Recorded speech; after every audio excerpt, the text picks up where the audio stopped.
வெண்பருத்தி நூலெடுத்து வாய் வெடிச்ச பூவெடுத்து நான் அணிஞ்சிட தொடுத்து வச்ச நடினமான மாலை இது.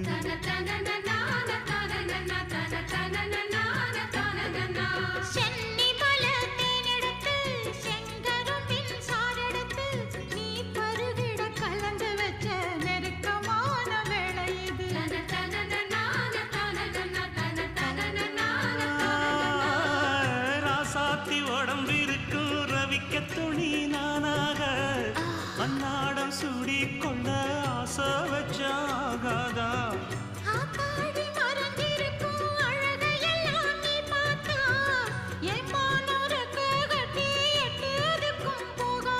அடிச்சி சக்கரையே எட்டி நீயும் நிக்கிறியே நான் ஏங்கி ஏங்கி பார்க்கிற போறாங்க.